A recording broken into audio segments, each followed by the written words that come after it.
Bueno, estamos listos. Sebastián, bienvenido a Estrategia Podcast. Muchas gracias por aceptar nuestra invitación. Bueno, nada, a ustedes por invitarnos y chévere compartir aquí la historia que ojalá sirva para animar a otras personas a hacer cosas. Súper. Sebas, voy a arrancar con algo que me pareció muy curioso de las conversaciones con Juan Camilo y con José Tomás. Eh, Ellos dicen que Salomón y tú están muertos por dentro. ¿Por qué dicen eso? ¿Cómo es esa vuelta?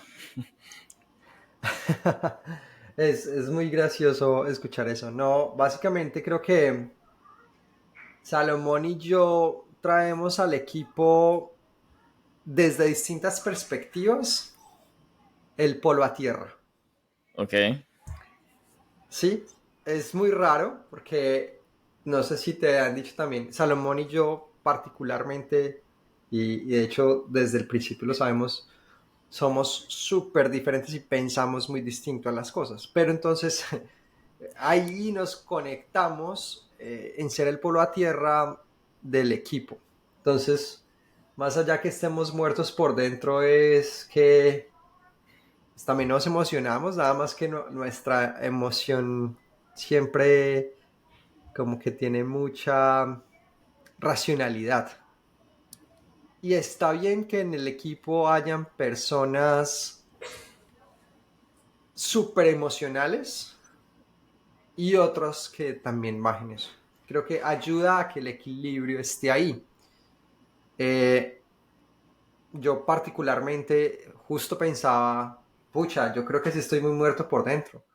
O sea, opinión impopular, o sea, que Argentina y que los argentinos se hayan puesto sin, como 3, 4 días de fiesta por el Mundial, pues yo me cuestionaba, Ajá. ¿será que soy muy amargo? Porque me parece tan sin sentido eso. Eh, entonces, por ejemplo, a ellos les encanta el fútbol.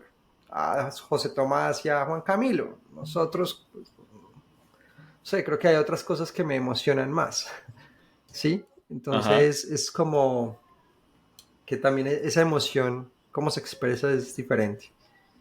Entonces yo creo que por eso es que lo dicen, porque pues, nuestra forma de procesar las emociones es muchísimo más racional y ya como que, ¿cómo pasa eso? ¿Cómo se ve eso en el día a día? No sé, es algo tan sencillo como que siempre estamos, cuando hablamos de algo de la empresa, siempre estamos tratando de poner los asteriscos en la conversación. Es como, vamos muy bien, pero hay que estar seguros de esto, hay que tener certeza de tal cosa, ¿sí?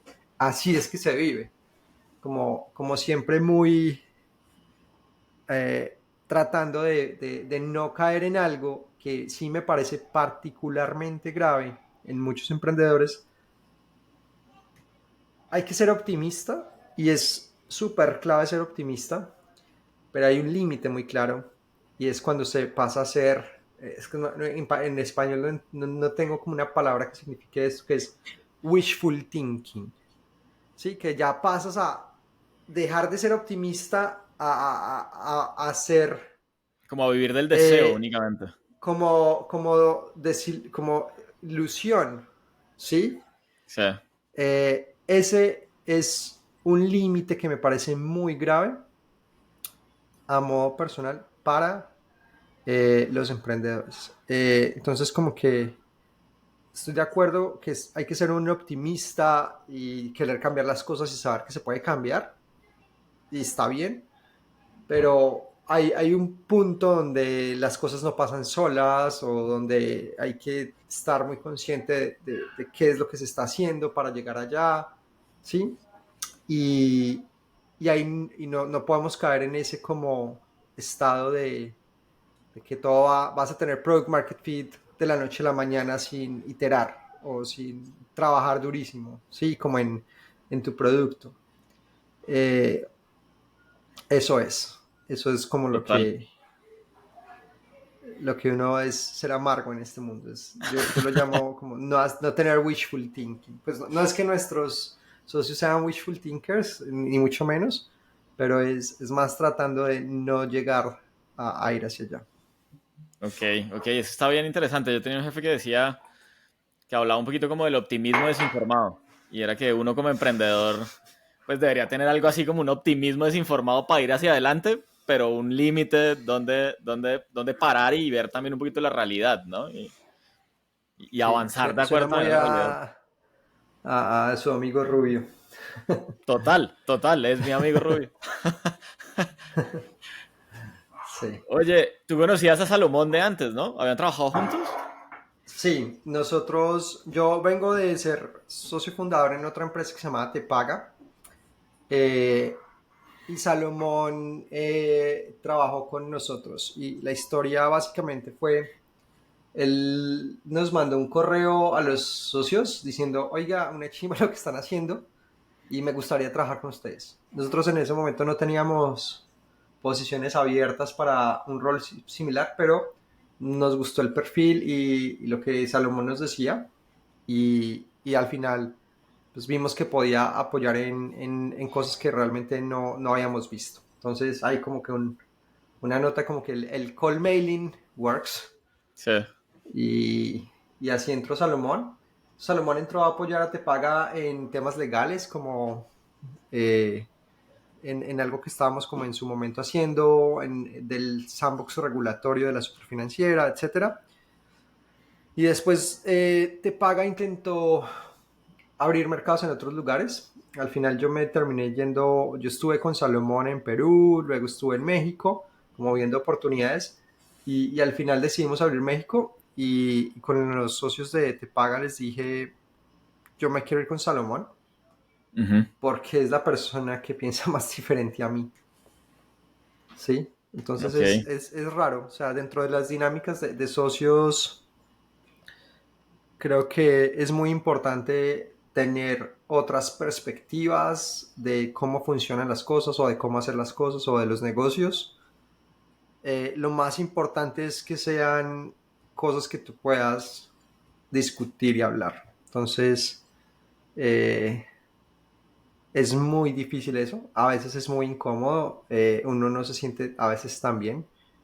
Pero hay que entender que el resultado de las conversaciones sean más grandes que uno y ponerse de acuerdo, inclusive en no estar de acuerdo y en tener un framework de toma de decisiones. Por ejemplo, en Mono decidimos que cuando no lleguemos a un consenso, y decidimos que un consenso es que es una llamada de una hora al menos Ajá. para discutir un tema en específico, si no logramos discutirlo en eso, Salomón toma la decisión, Ok. ¿sí?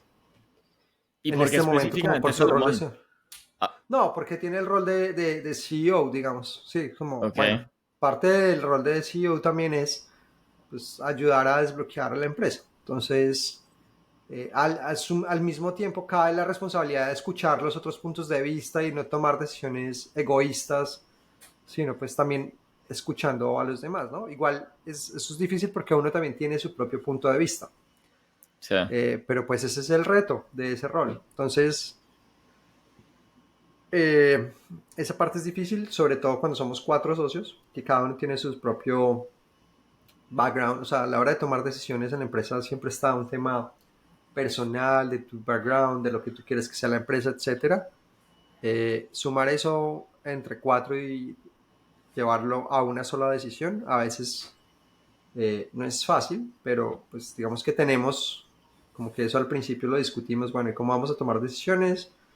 Eh, Nos demoramos un par de horas llegando a la conclusión y luego, pues cuando han resultado esas decisiones, como ir madurando el proceso y cada vez es más eficiente. Eh, pero sí, entonces, así conocimos a Salomón. Nos fuimos a México, él y yo, a un apartamento a vivir juntos, a montar Te Paga en México, que básicamente fue otra startup, contratar equipos, salir a la calle, hacer todo desde cero. Nos estaba yendo bien. Problemas que al final fuimos a competir en un mercado, en un producto distinto que era una aplicación, una billetera móvil para pagar como en la calle y moverse así. Y Ajá. en ese momento llegó Rappi y Mercado Pago a pelear por el mismo mercado con muchísimas promociones y cantidades de dinero. eso fue en el 2019-2020 y pues al final nos quedamos cortos de cash flow, ¿sí?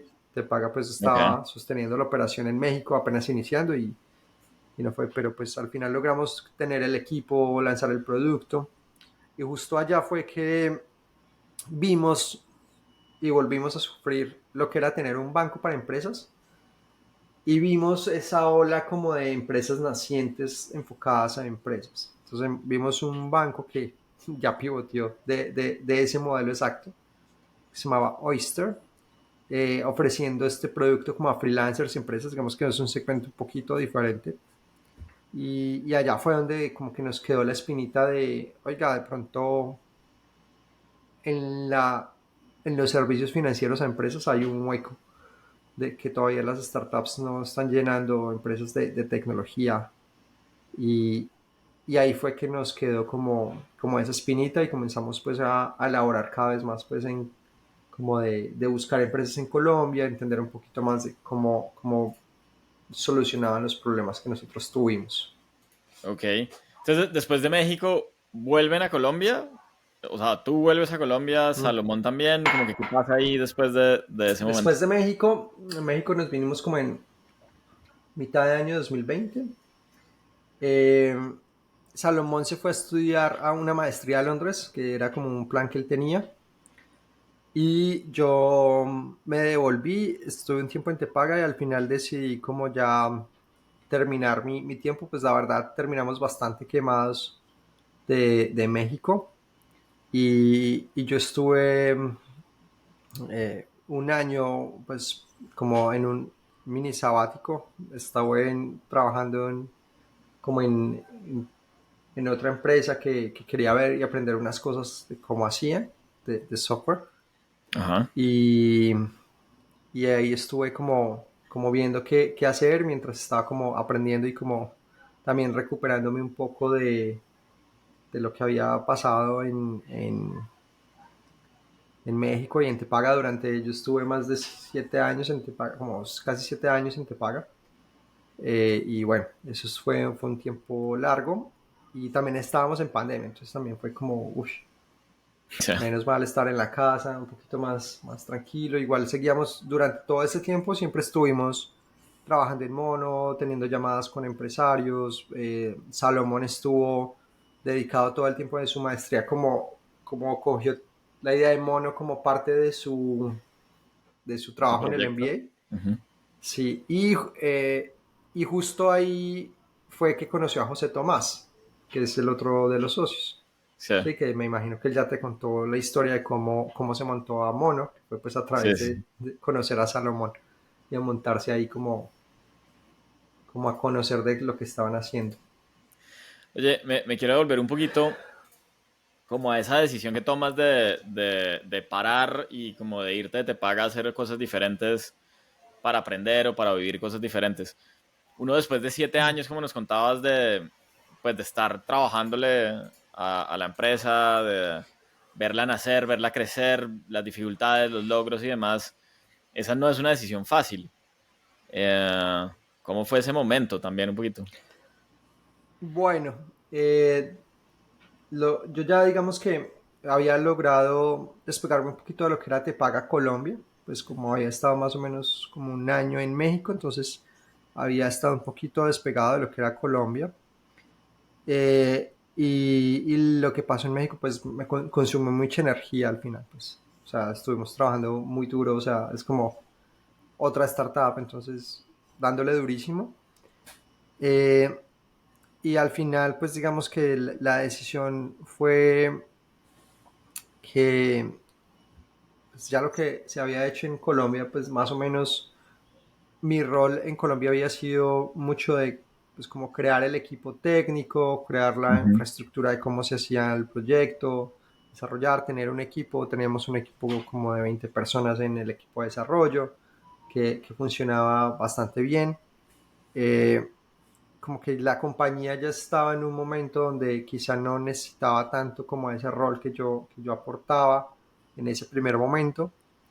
Y, y yo también ya lo necesitaba, o sea, digamos que había pues tenido como su momento y ya había que dejar de ahí. Yo, pues, digamos que algo importante es que pues, todo esto fue como bien consensuado con los otros socios, pues, donde habíamos entendido pues, que eso estaba, era viable hacerlo y que funcionaba bien. Ya habíamos terminado el vesting, que eso también era algo importante. Y, y también pues como hay algo aquí como aprendizaje de ahí, es que los socios para que estén igualmente involucrados pues deben tener una participación similar. Mi Ajá. participación en Tepaga no, pues no era, era parte de socio, pero pues digamos que eran unas condiciones mucho más pequeñas que mis otros dos socios. Entonces digamos que yo también estaba mucho menos incentivado a quedarme a estar trabajando ahí y no teníamos un equity plan más largo, etcétera. Sí. De hecho, de los aprendizajes que tuvimos de ahí, por ejemplo en Mono el primer año, cuando creamos la empresa, el cliff para los founders, perdón, el vesting de los founders era de 4 años. Justo antes de terminar el primer año, en una llamada donde básicamente podíamos echar a cualquier socio y se iba sin nada, porque es esa llamada, ¿no? O sea, Sí. es la llamada en que, ok, en los estatutos dice que en cualquier momento por mayoría los socios pueden echar a otro socio y se tiene que ir. Y es el momento en que básicamente dijimos, si habíamos en ese primer año demostrado que íbamos a ser socios más, entonces podían pasar esas cosas, ¿no? Podíamos echar a alguien o echarme a cualquiera, de tal manera que se liberaba ese equity después de un año sin ninguna contraprestación adicional. Pero lo que sí terminó pasando fue que decidimos ampliar el vesting a 6 años. Ok. Precisamente porque vimos como, oiga, acaba de pasar un año, esto apenas está empezando. O sea, como que no sentíamos que ese 25% del vesting como que fuera a hacer sentido y vimos que esto viene a más largo plazo, entonces también ampliamos el vesting a 6 años. Y otra de las cosas que pasó fue que al principio digamos que éramos principalmente Salomón y yo, y cuando iban a entrar los otros socios, inclusive después de haber levantado el primer cheque, Ujú. yo dije que teníamos que, o sea, de lo que yo había aprendido para esto es que todos teníamos que ser socios igualitarios. Sí. Entonces, aunque digamos que llegaron quizá en momentos un poco más avanzados, entre comillas, avanzado significa con plata en el banco, no Ujú. mucho más, eh, todos somos socios igualitarios, que eso para mí también es otro gran aprendizaje, como de las cosas que vi. Entonces, al final, eh, pues convertimos esas dos cosas, como que un vesting de 6 años para los founders y socios igualitarios, inclusive habiendo entrado entre comillas mucho después o en una etapa más avanzada. Eso es bien interesante, Pero ¿no? creo que ha sido creo que a nivel personal, si yo analizo eso, es un gran call. Por ejemplo, Juan Camilo ha estado súper engaged, que creo que él no hubiera estado igual de engaged si no hubiera sido por eso. Sí. Total. Y sí, te iba a decir justo que a mí me parece una decisión bien interesante. Se habla muy poco de los incentivos de los founders, ¿no? O sea, como que a veces se cree que porque eres founder tienes un reto y te quieres comer el mundo, efectivamente te lo vas a comer y lo que pasa es que el founder pues también tiene familia, también tiene vida, también tiene gastos, pues tiene unas cuentas Y, que pagar. y de hecho el founder es el que más sacrifica eso, ¿cierto? O sea, el founder al final es el que sacrifica más su valor presente por el valor futuro, por el costo de oportunidad. Entonces, al mismo tiempo, eh, eso soy difícil, particularmente con Juanca, que se veía ahí, pero como que, oiga, es distinto trabajar 8 a 5 no tengo horario, pues no, Claro, no significa que trabajes 20 horas al día, no, significa que tú haces acuerdos para trabajar más y entonces es más fácil, por ejemplo, con tu pareja, con tu familia, que entiendan y que te apoyen en esas cosas, porque al final, pues son parte de los sacrificios adicionales que tú haces.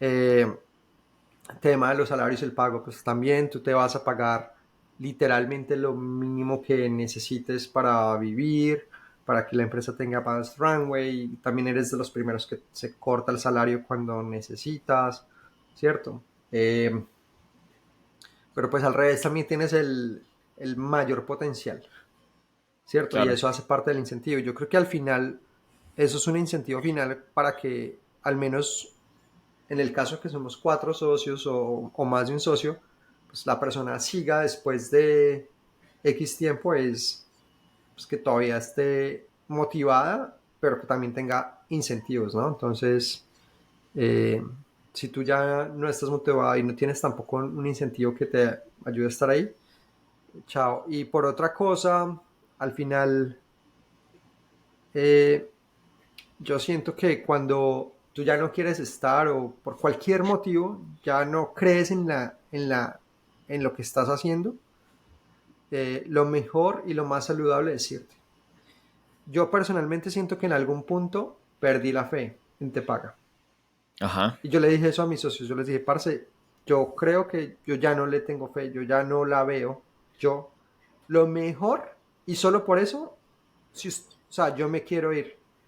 Y si yo siento que alguno de mis socios en algún momento le pierde la fe y él no es capaz de tomar la decisión de irse, yo voy a hacer lo posible por echarlo, porque sí creo que eso es lo más malo que puede pasar. Es como, o sea, hay que ser maduro de que en el momento en que tú ya no lo sientas, como founder, te tienes que ir. Sí, porque Total. quedarse ahí levitando en modo zombie es lo peor. Entonces también eso hace parte de la decisión. Como, parce, si yo no la veo ya, lo mejor es irme. Entonces yo solo por eso siento que me debería ir y si no me voy, ustedes me deberían echar. Sí, Total, sí, total. entonces eso también pasa. Eh, Oye, y sí, entonces, cómo fue el día cero de Mono para ti? Tú estabas trabajando en una empresa de software, nos decías. sí, yo me fui a trabajar con unos amigos a una empresa de software, como, a ver, ellos cómo hacían software. El día uno de Mono fue como el día que decimos, listo, este día empieza Mono, creo que lo primero que hicimos fue crear la empresa. Ok. ¿Sí? Entonces, pues la verdad la creación de la empresa fue primero crear la empresa de Estados Unidos. Entonces fue como, bueno, investigar cómo lo íbamos a hacer eh, para crearla. En ese momento pues ya teníamos un primer commitment de unos pequeños cheques. Entonces digamos que ya sabíamos que íbamos a hacer. ¿Cierto? Ujú. Entonces, digamos que más o menos también nuestros inversionistas nos dijo, bueno, más o menos creen esta estructura. Sí, no fue como tienen que hacer esto, sino como, vea, les recomendamos que revisen esto. ¿Sí? Sí. Eh, y empezar a pensar y a reunirnos a hablar, bueno, ¿qué vamos a hacer? O sea, tenemos una idea, pero esto cómo se convierte en realidad. ¿Sí? Eh, un segundito, que se Dale, me, dale. se me bloqueó la pantalla. Uy,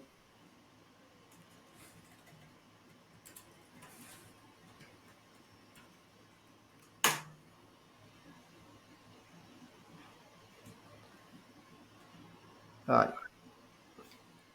Listo. listo ya. Súper. Eh,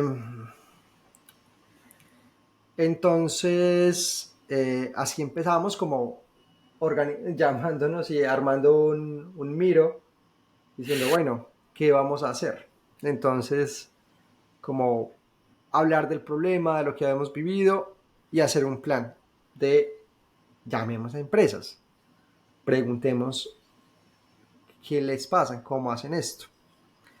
Eh, Eso fue. Al final así nos tomamos un poco como 2 meses llamando a empresas, preguntando cómo hacían ciertos procesos con sus bancos y qué dolores podían tener ahí.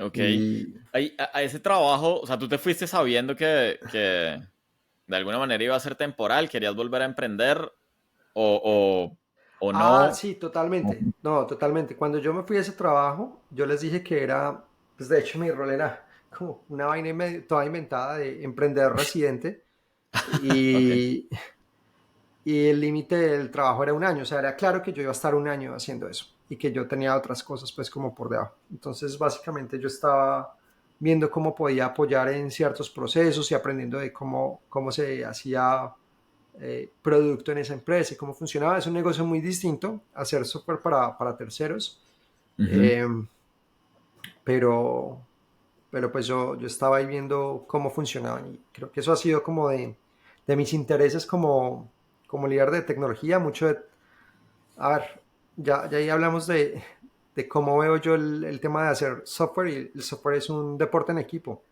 es un tema ajá, de un trabajo en equipo, de humanos. Entonces, pues estaba aprendiendo cómo una empresa que solo hace esto, pues hace eso. Los constraints y el contexto es muy distinto de hacer algo para un cliente y el cliente es lo que le dice qué hacer y básicamente si le fue bien al cliente o si no a ti no te importa tanto. Pero digamos que la particularidad de la empresa era que hacía proyectos para, no, como proyectos de empresas maduras y proyectos misionales. ok, O sea, no hacían cosas de marketing o así, sino que hacían, eh, no sé, es que creo que no se puede hablar mucho de los clientes, pero imagínate que a una aerolínea le haces el sistema de bookings en línea. ya. Sí, sí, eso es, o sea, haces Como el más core de la software operación de la aerolínea. corporativo, de sus procesos operativos y demás. Sí, el software que hace que la empresa funcione. Sí, entonces conectar la venta de etiquetes con todo el sistema interno y cómo se hacen esas cosas. ¿Cierto? Entonces, digamos que la empresa sí tenía ya otros problemas más técnicos, pues de que esa vaina no se puede caer en una aerolínea. ¿Sí? Sí, Una aerolínea que no pueda vender tiquetes, pues pucha, no puede hacer nada, está jodidísimo. Entonces, son otros tipos de problemas los que resuelven, ¿no? Que sí, eso sí, era un sí. poco lo que estaba viendo, era muy enfocado al cómo hacer buen software, cómo hacer software de buena calidad.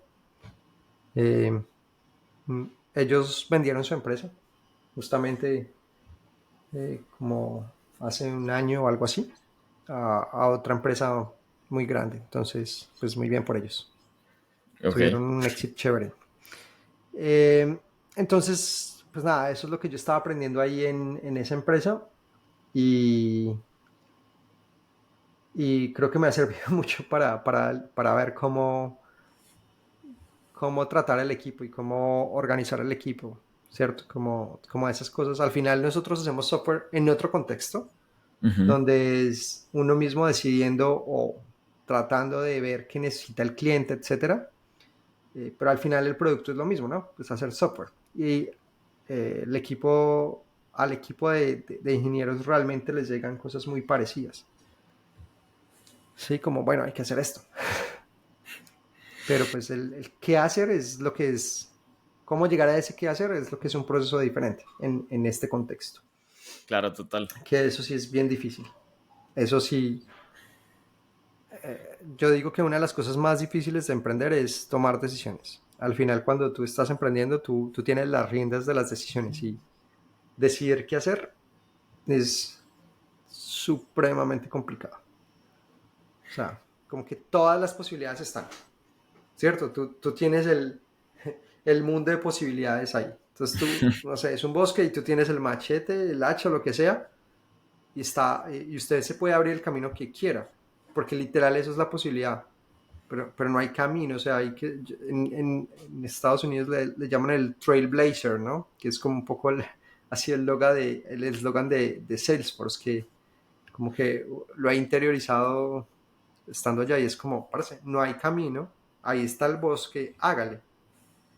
Todos son oportunidades, hay que tomar decisiones y puedes cagarla, puedes terminar en un abismo o puedes salir al otro lado del camino por muchos caminos, al otro lado del bosque por muchos caminos. realmente eso es lo más difícil. Entonces, todo a la hora de emprender son decisiones. O sea, simplemente, ¿qué hacer? ¿Qué empresas les voy a atacar? ¿Cómo venderle? ¿A quién contratar? ¿Cómo hacer las pruebas para contratar a estas personas? ¿Cuánto vamos a pagar? ¿Cómo vamos a pagar? O sea, como que hay tantas decisiones y es como que de todos los niveles, ¿no? No es Sí. solo del proyecto que estás haciendo, sino de la empresa que estás creando. ¿Qué cultura quieres tener? Me acuerdo que una de las cosas que pasó también al principio fue, por ejemplo, unas sesiones que hicimos sobre cuáles van a ser nuestros valores. ¿Cuáles Ajá. van a ser los valores que en este momento van a regir Mono? ¿Sí? O sea, por eso no solo era, bueno, aquí vamos a hacer, no, también de esas primeras sesiones, también recuerdo que esto lo lideró mucho Juanca por su experiencia en Nubank, era, venga, vamos a definir cuáles son los valores de Mono y qué es lo que nosotros como socios queremos que la empresa tenga. Eso puede evolucionar y eso va evolucionando, pero hemos hecho un trabajo como de recalcarlo mucho siempre. De hecho, tenemos unas llamadas cada 2 semanas, le llamamos Mono Values, que el único objetivo de estas llamadas es que recordemos y veamos cómo se aplican y cómo están esos valores cada vez más. Entonces, en estas llamadas, random, 2 personas del equipo o una persona del equipo cualquiera, eh, se inventa una actividad con el objetivo de que repara, pues como de volver a que estemos conscientes de esos valores cada vez más. Entonces, pues pasan cosas como quién quiere ser millonario con cosas de la empresa o no sé, hay miles de actividades que nos hemos inventado. Hemos hecho una con, no sé, manejar un robotcito con valores de la empresa, ¿cierto? Es un Ajá. espacio donde tratamos de que esas cosas que nosotros queremos que tengamos presentes, pues sigan estando presentes y se vayan interiorizando. Entonces, por ejemplo, eso es una vaina que uno no pensaría que pasa, como que, oiga, y quita mucha energía también, o sea, pero también tienen que ser decisiones conscientes, ¿sí? Que eso es otra vaina que yo siento que hace parte de las decisiones y es que hayan decisiones conscientes, que se hablen las cosas, que no pasen cosas que tú no sepas por qué sí o que no sea explícito en la comunicación que están pasando. Entonces, hacer que la cultura sea explícita es mucho más poderoso, pero necesitas tomar la decisión de cuál quieres que sea esa cultura, ¿sí? Total. Eh, Y después de tomar la entonces, decisión, hacerla real también, ¿no? Ahí está el otro reto. a ejecutarlo, ¿no? Como que estés ahí entonces todos los días. eh, la cultura es un tema quizá parte, yo creo que la cultura medio emerge, pero tú también puedes hacer como un nudge. Digamos que Ajá. eso es lo que nosotros intentamos hacerle, darle como, vea, estas son las cosas que nosotros queremos que se valoren. Por ejemplo, nuestros valores tenemos We are long life learners, nos gusta aprender y siempre estamos aprendiendo, entonces como que, pucha, las personas del mono siempre están en movimiento, aprendiendo cosas nuevas, viendo cómo se hacen cosas nuevas, eh, amamos a nuestros clientes, somos un equipo, ¿sí? We have big ears and small mouths, nos gusta escuchar más de lo que hablamos, entonces, ese tipo de cosas las vemos frecuentemente como en todas nuestras interacciones, ¿no? Como tratamos de que esos valores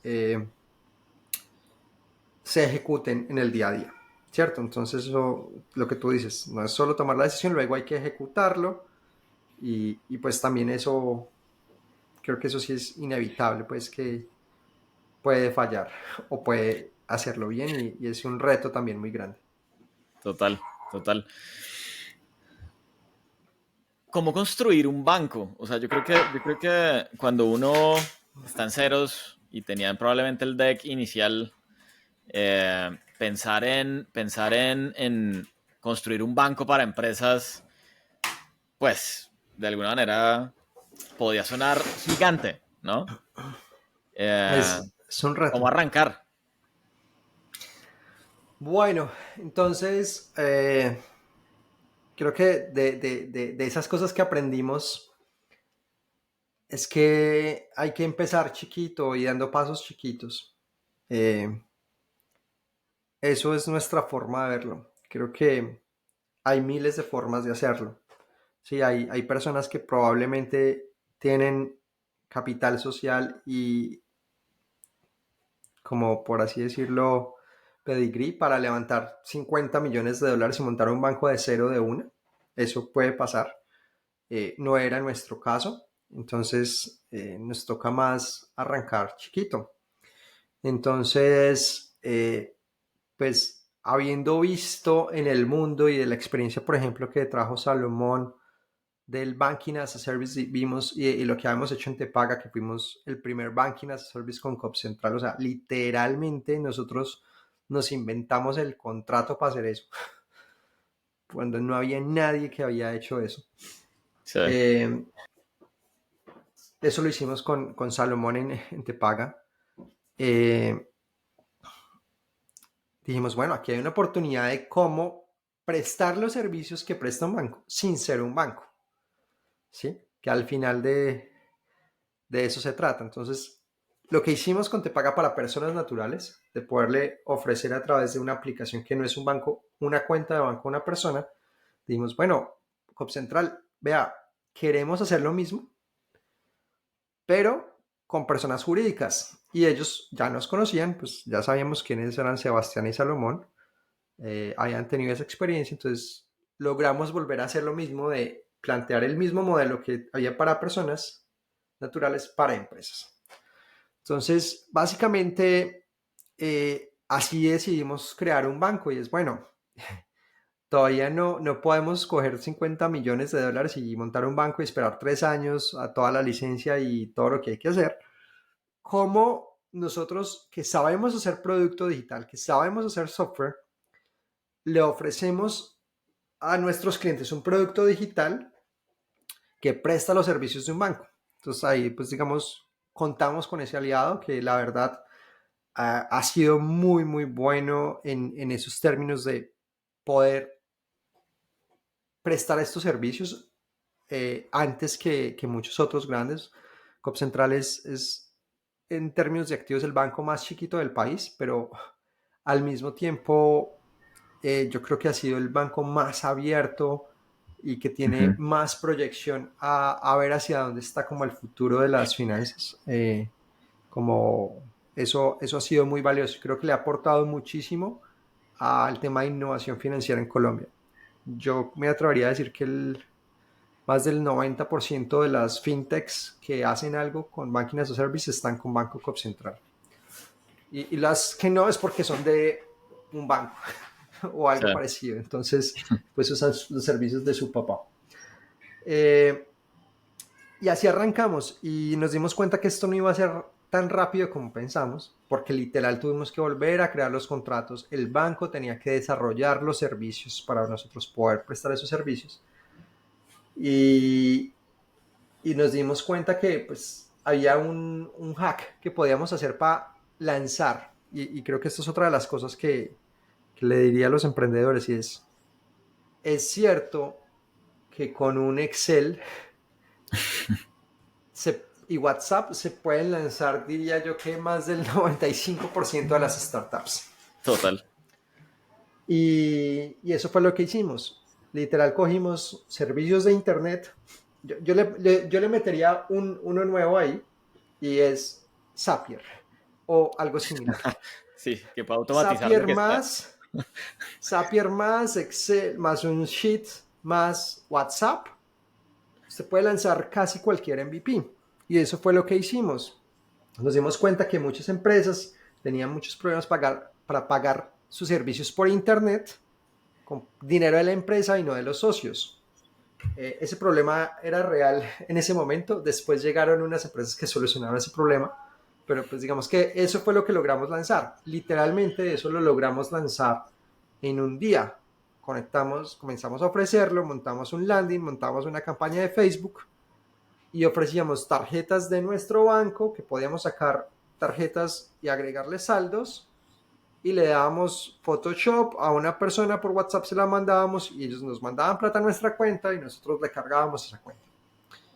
Literal era un hack que logramos resolver un problema, ¿cierto? Sí, Eh, y tener nuestros primeros clientes, tener nuestro primer producto. ¿Y qué era? Entonces, ¿cómo lanzamos un banco? Pues ya sabíamos cómo íbamos a lanzar el banco por debajo, sabíamos que se iba a demorar, pero pues podíamos de alguna manera acelerar y validar que algo de lo que iba a soportar ese producto lo iban a usar, ¿sí? Entonces teníamos una tarjeta débito de la empresa que podían usar para pagar por internet con plata de la empresa sin tener que usar el dinero de los socios. Mientras tanto, por debajo estábamos programando y haciendo lo que iba a ser la cuenta de bancos que iba a tener tarjetas también, ¿cierto? sí. Eh, Hoy en día yo siento que tenemos una cuenta de banco 95% funcional.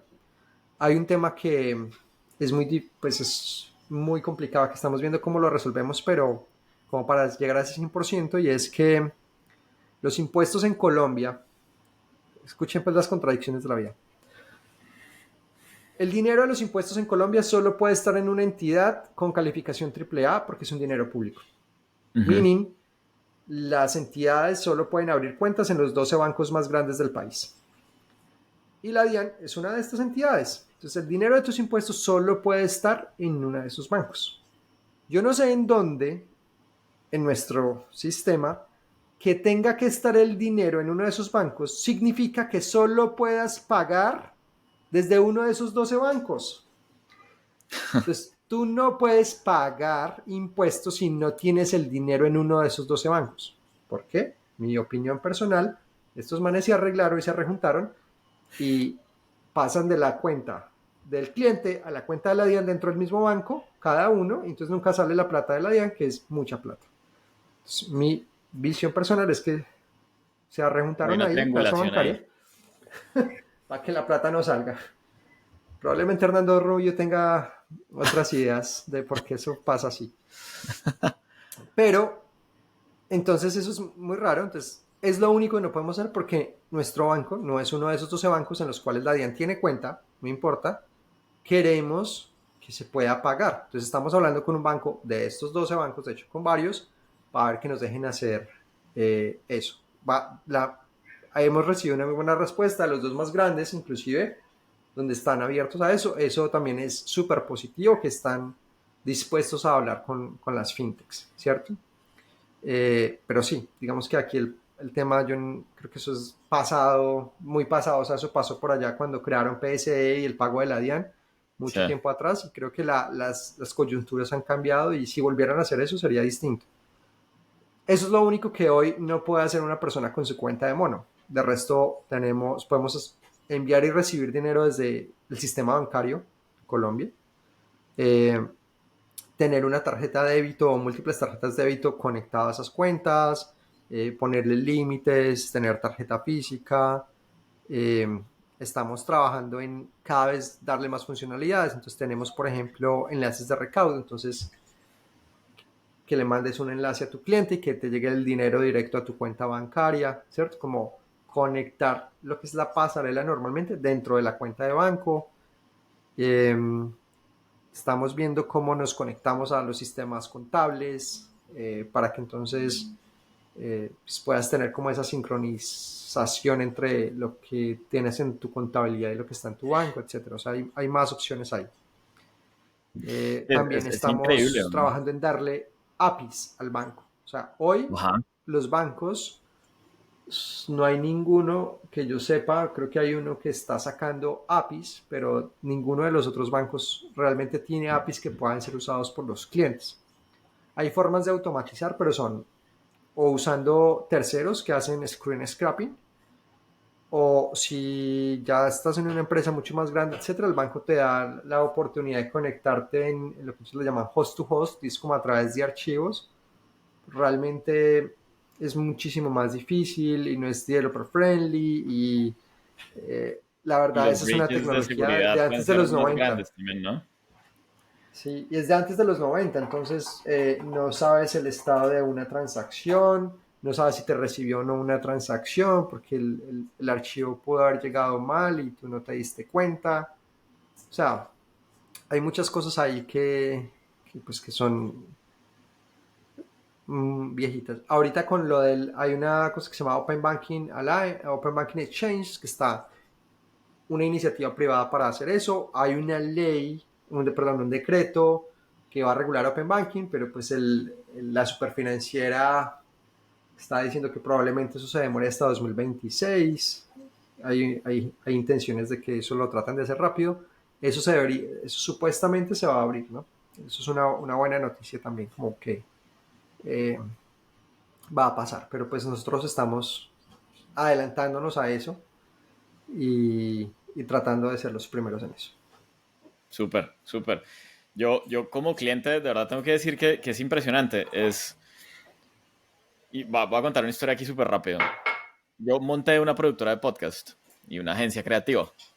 Tuve mi primer cliente y no tenía cuenta. Y para que ese cliente me pagara, pues necesitaba registrarme como proveedor, pero para registrarme como proveedor necesitaba tener una cuenta. Entonces era como el huevo o la gallina para que me pagaran. Fui a 3 bancos y todas las cuentas se abrían como en 6 días hábiles, además que eso termina siendo como 15 días o algo así. Eh, y con Mono la abrí literalmente en 3 horas. O sea, me acuerdo que llené un Google Form, hablé con Juan Camilo y le dije como, increíble, ya tengo una cuenta, o sea, tengo un número para poder poner en un registro de proveedor en un cliente. Eh, y cuando uno ve el dolor en el mercado es demasiado, demasiado profundo. Eh, no solo en las startups, sino realmente en las pymes y en las MIPYMES, que son el 85% de las empresas en el país.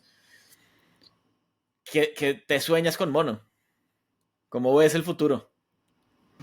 Bueno, nosotros de haber vivido esa experiencia que tú viviste varias veces también, creemos que lo mejor y lo que queremos hacer como no es lo que le llamamos el bankingless bank, es como el banco que no tienes que hacer cosas de banking. Sí. Es como otra forma romántica y graciosa de verlo es, nos imaginamos como el autopilot, el banco en autopilot, es como, o sea, como que calculaste la nómina en el software de nómina y se pagó cuando se tenía que pagar, o sea, Ajá. no tienes que entrar a hacer nada, ¿sí? Como que te faltaba plata para pagar esa nómina, pues te sacó de la línea de crédito que tienes para completarlo, ¿sí? Es lo que nosotros nos imaginamos de Mono, como el concepto del piloto automático, pero en tu cuenta de banco, que hace tus cobros automáticamente, que facturaste y mandó el link de recaudo, que te pagaron y concilió, ¿sí? Sí. Eso es lo que nos imaginamos eso es lo que estamos queriendo construir con Mono. Al final, esto es otra forma de verlo y muy, muy Rappi style, aunque hay muchas cosas de Rappi que no nos sentimos tan orgullosos, pero imagínense que el Rappi lo que hace es, cuando usted escucha a Simón, dice Rappi, lo que significa es que le vuelve tiempo a las personas.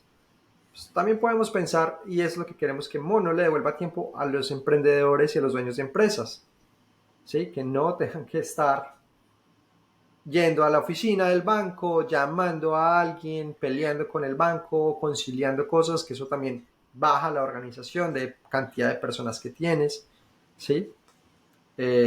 Sino que, pues, eso no debería preocuparte, o sea, tú te deberías enfocar en otras cosas, en tu negocio. Sí, Sí, hay total. demasiadas decisiones que tienes que tomar y demasiadas cosas por las que preocuparte para que algo que ya es 100% digital, que es el dinero, y cada vez más digital todavía, eh, pues no esté como automatizado o no sea muchísimo más fácil de manejar. Puede que eventualmente no sea como el autopilot nivel super automatizado, sino como, ok, listo, aprobar el pago, ya, listo, ¿sí? Sí, total. Eh, eso es lo que, la visión que nosotros tenemos. Y al final, pues eso va a involucrar quizá tener muchos más productos financieros y conectarse a más bancos o más instituciones, más cosas. Pero pues ahí vamos, en ese camino vamos. Por ahora, hoy tenemos una cuenta de banco que le sirve completamente, como tú lo ves, a tu empresa. O sea, tú no necesitas usar nada más. Y para eso que yo comentaba que no puede ser por mono, no lo puedes hacer asterisco automático. Si nos dices, si nos Ujú. mandas cuál es el impuesto que hay que pagar, lo pagamos y te descontamos de tu cuenta. O sea, al final tú no necesitas ninguna otra cuenta para hacer el 100% de las operaciones de tu empresa. Total. ¿Tienes 5 minutos más? Qué pena, ya nos Sí, pasamos ahí sí, de la hora. sí, sí, tranqui. No, Súper, fresco. de una. Un par de preguntas finales.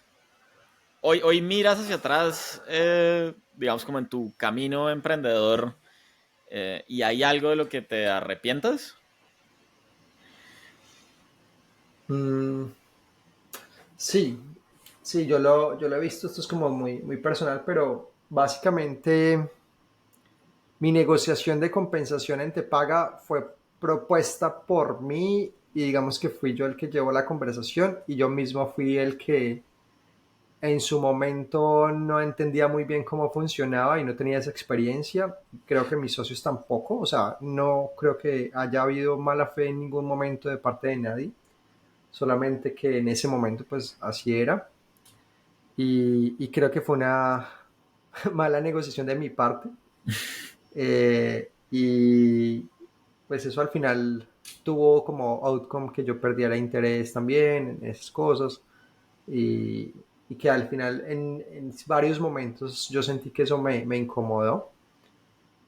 Pero pues también por otro lado pues también asumí que eso fue pues, mi propio error y nada más y ya vamos y es algo con lo que pude salir adelante, ¿no? Como, o sea, no como que me quedé en loop, como, hice esto mal y no, mi decisión y hasta dónde puedo llegar con ella y llegué hasta el momento en que ya decidí no más y listo. Sí, pero sí creo que fue una de las cosas que yo digo, como, hoy aquí yo la embarré, duro. Sí. Otra es una habilidad que el emprendedor en general debería cultivar y desarrollar.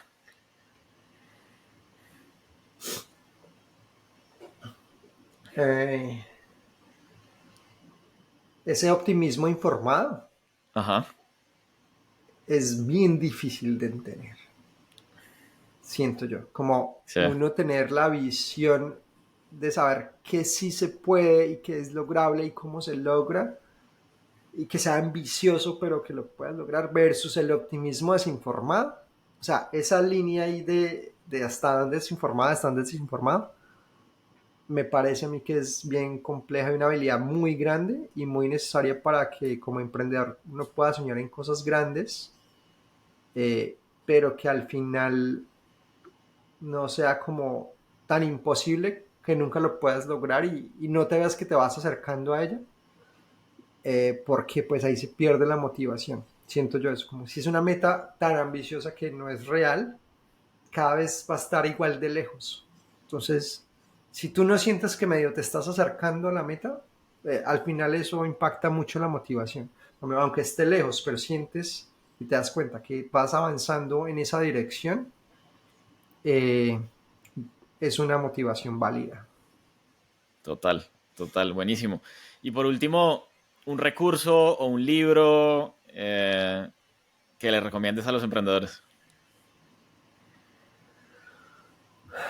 Eh, no sé qué tan trillado esté, pero el Startup School de Y Ajá. Combinator, que es gratis, pucha, literalmente, aquí el brag myself, eh, creo que hemos sido pocos los colombianos que hemos estado dos veces en YC, creo que es Daniel Bilbao, yo y no sé si hay otro más.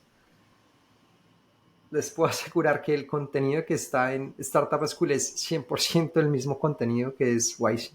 Entonces, para Ajá. hacer YC no tienes que entrar a YC. YC te da, es como la inversión realmente, pero el Sí, contenido, lo que es el programa, realmente es el mismo que está en Startup School. Entonces, eh, como para las personas que tengan esa curiosidad de cómo ve YC unas empresas o cómo ellos ven como las startups, ahí está el contenido completico y lo que es, o sea, no es nada diferente. Hacer YC sin tener inversión de YC es sí. hacer Startup School. Bueno, muy bien. Sebas, pues muchas gracias por tu tiempo, por tu apertura, por todos los aprendizajes que nos has contado hoy, tu conocimiento. Muchos éxitos con Mono en el futuro. Bueno, nada, muchas gracias. Ahí cualquier feedback siempre estamos recibiéndolo y gracias por el rato. Súper. Muchas gracias. Chao, chao. Bueno, bye bye.